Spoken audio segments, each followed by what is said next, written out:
You know, when people talk about racism, I think in many ways President Zuma has been partly responsible for introducing the concept of racism once again into politics and into institutions. You know, if you look at SARS, for example, at the Revenue Service, before the end of '94, SARS was a brilliant organization. They didn't just meet their targets every year, they surpassed their targets. It was the organization of Pravin Gordhan and of Oupa Magashule and of people like Ivan Pillay. 2014. 2014, sorry, yes. It's 2014. It was a brilliant organization. They went after the likes of organized criminals. They went after the likes of British American Tobacco. Brilliant. Then Jacob Zuma appointed a prisons boss as the commissioner of SARS, a man who knows absolutely nothing about tax. Within sort of like a period of a few months, he got rid of the legacy that Pravin Gordhan had built at SARS. And he appointed some terrible managers.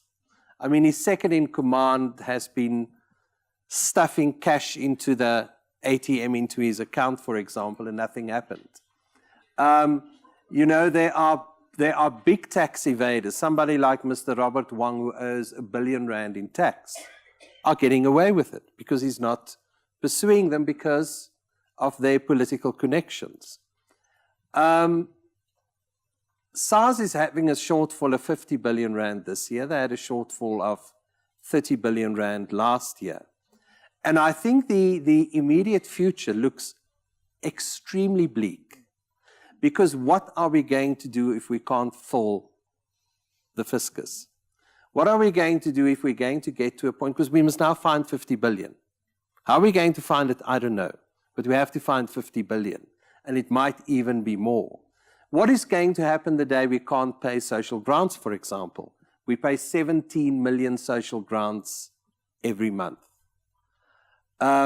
If Dlamini Zuma becomes Dr. Dlamini Zuma becomes the for you the ANC president in December, we might enter a nuclear deal that's going to cost R1 trillion. You know, a few years ago we were still talking about corruption in terms of millions. Then came the arms deal. Then we got into the billions. The nuclear deal might come and we're going to get into the trillions. You're being too personal now. We're not talking about trillion anymore. And I think that's the problem we're facing. Are they going to be held accountable? Is it going to change? I think a lot depends on who wins in December. I'm afraid if Dr. Dlamini Zuma wins, very little is going to change. Look at the people she's surrounding herself with. David Mabuza, Ace Magashula. Not pretty people. And I think very little will change. And I think it's going to be dire if she comes to power, because I think she's relatively weak and I think she's compromised. If any of the other candidates come to power, it will still take a hell of an effort to turn the law enforcement agencies around. I've just mentioned SARS. How do you build that capacity in SARS again? You know, it's very difficult to get rid of civil servants. Very difficult.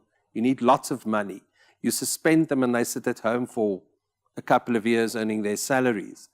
So how do you build, for example, the capacity in SARS again? Those skilled people, those experts are gone. I don't know whether we can get them back again. So we mustn't think that everything is suddenly going to change if we get the right candidate or the right ANC president.